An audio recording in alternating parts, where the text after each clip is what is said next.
Hi, folks. It's Gordon Brewer here. And if you don't know me yet, I'm the person behind the Practice of Therapy podcast, which is part of the Psychcraft network of podcasts. And I'm so proud to be part of this network along with Lisa and the Therapy Show and the great work she's doing in helping people in their journeys. And if you haven't discovered the Practice of Therapy podcast, you can find us wherever you listen to your podcasts. I'd love for you to join us as we explore the business and clinical sides of running a private practice. And be sure to check us out at practiceoftherapy.com for all the great resources and free webinars to help you in your own private practice journey.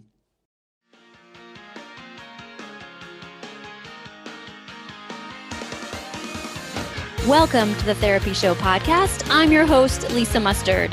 In each episode, I interview a seasoned and knowledgeable talk therapist from the counseling world to glean valuable insights, techniques, and tools that you can apply to your practice and your life. And if you're considering a career in the counseling field or just want to hear about what it's like to be a talk therapist, then this is the podcast for you. Well, hey friends, welcome back to the show. It's been a rough week here, completely rough.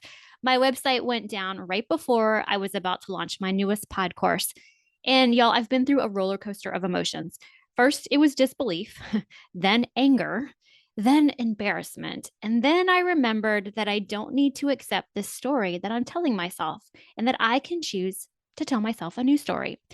So that's what I decided to do. Instead of keeping the pity party going, I decided to take action. Yes, for sure, I am bummed that I haven't released the latest pod course. However, I can keep on creating content and offering y'all information and value. So I got to work.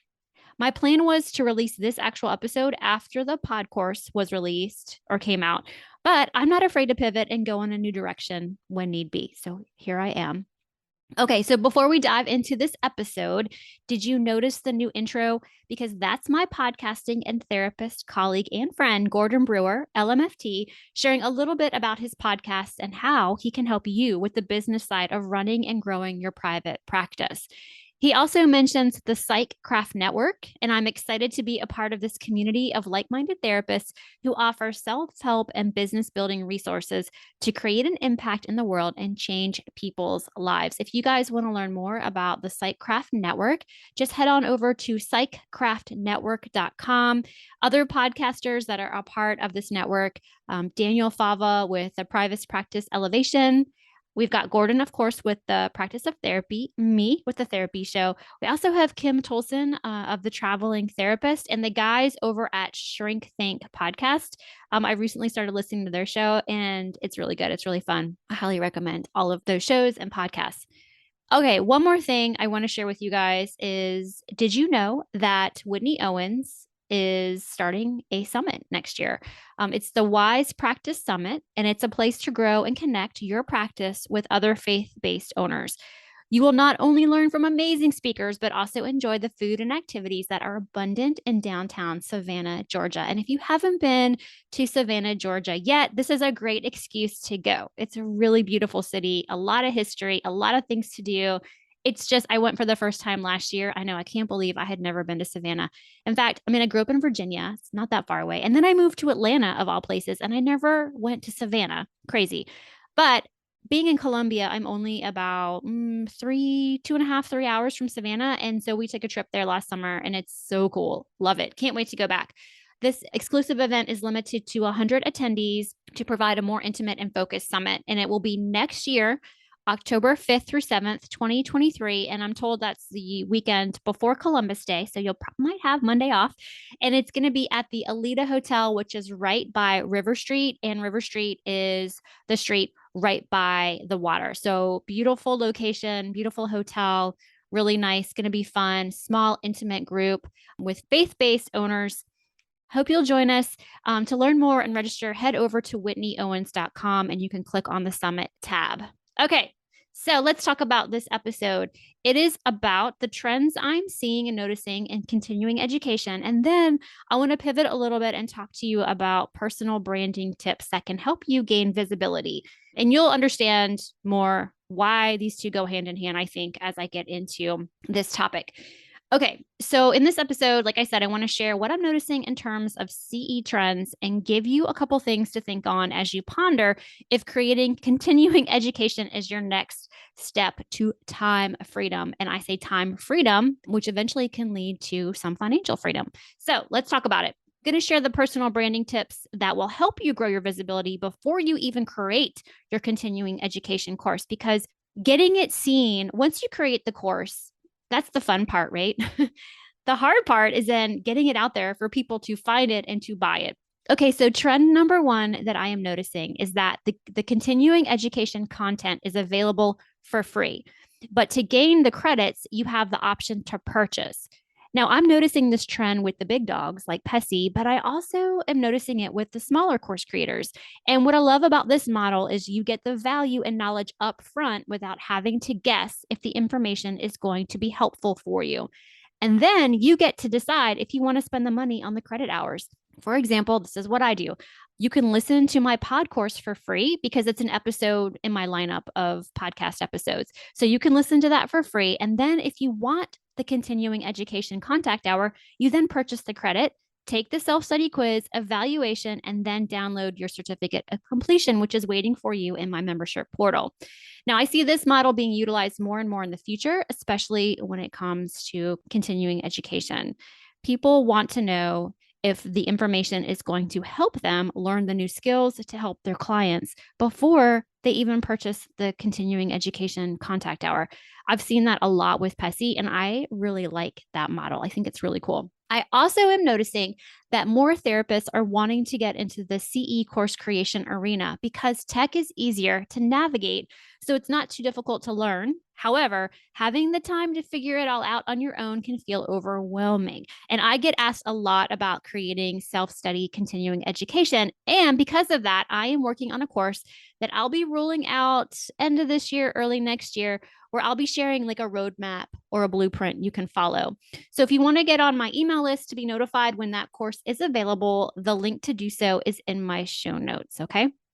I'm also noticing more and more group practices are offering continuing education contact hours as a benefit to working for them. So, if a group practice is a specialty practice and the majority of therapists specialize, this idea makes sense and is really practical. For example, if your practice specializes in play therapy, why not offer and create continuing education for your play therapists?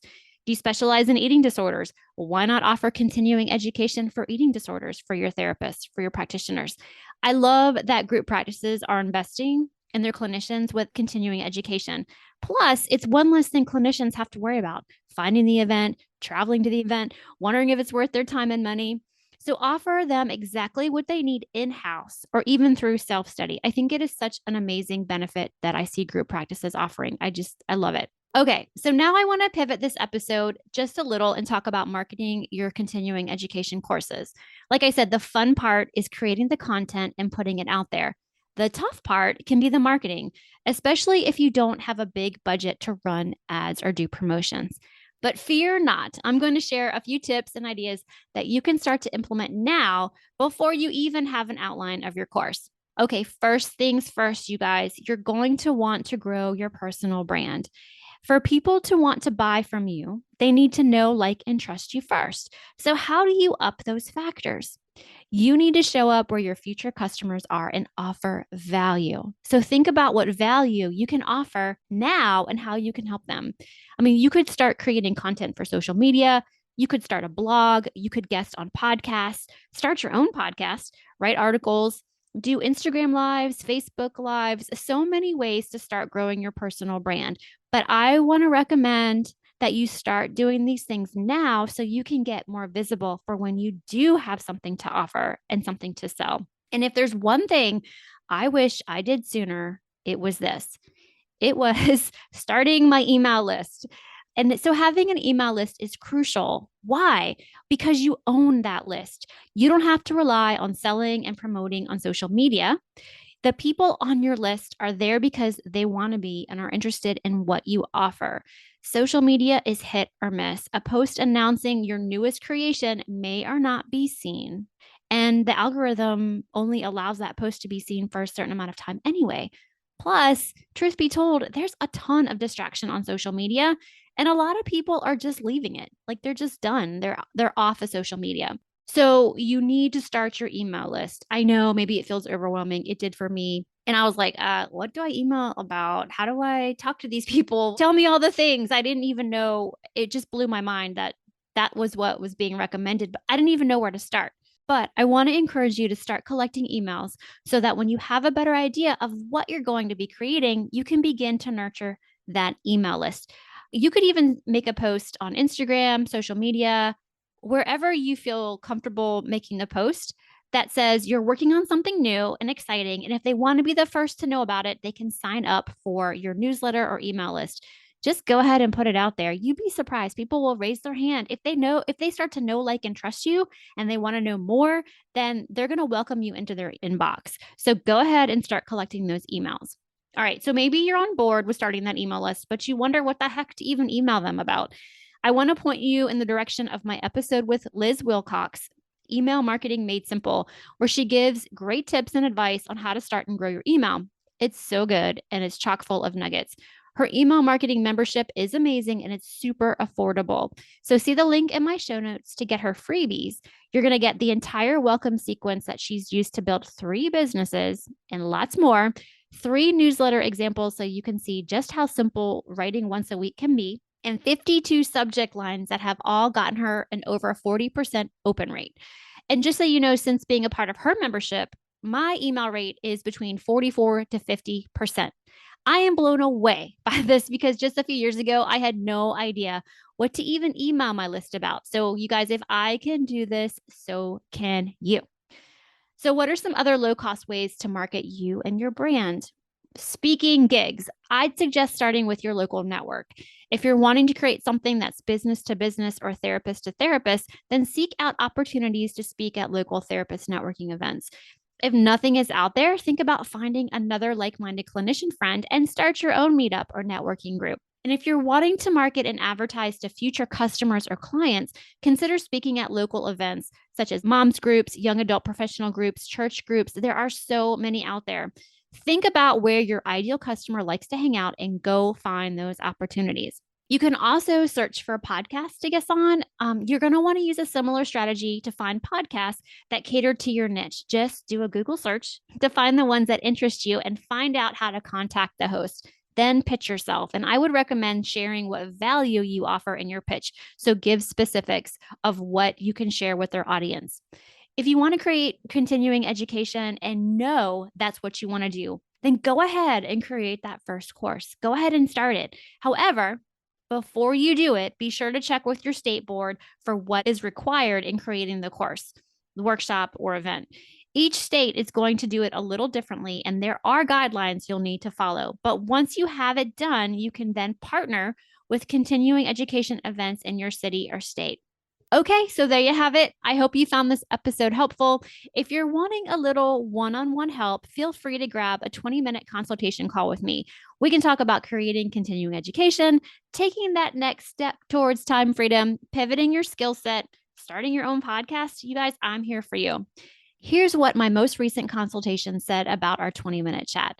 Lisa is wonderful. She has a great way of offering help and guidance while still validating your feelings. Thank you so much for that kind review. If you want to set up a 20-minute call with me, just click the link in the show notes to set it all up. I hope you have a great week, y'all. Take care and talk to you soon. Hey guys, before we end this episode, if you are liking my content, if you're liking my podcast, be sure to go over and leave me a 5-star review on the podcast platform of your choice. And if you are up for it, I'd love it if you left me a review as well. Well, that wraps up another episode of The Therapy Show with Lisa Mustard. I know there are hundreds of thousands of podcasts out there, and I'm thankful you've chosen to listen to mine. Be sure to visit lisamustard.com to access the show notes and discover more fantastic content. And I'd be grateful if you subscribe to the show. Thank you.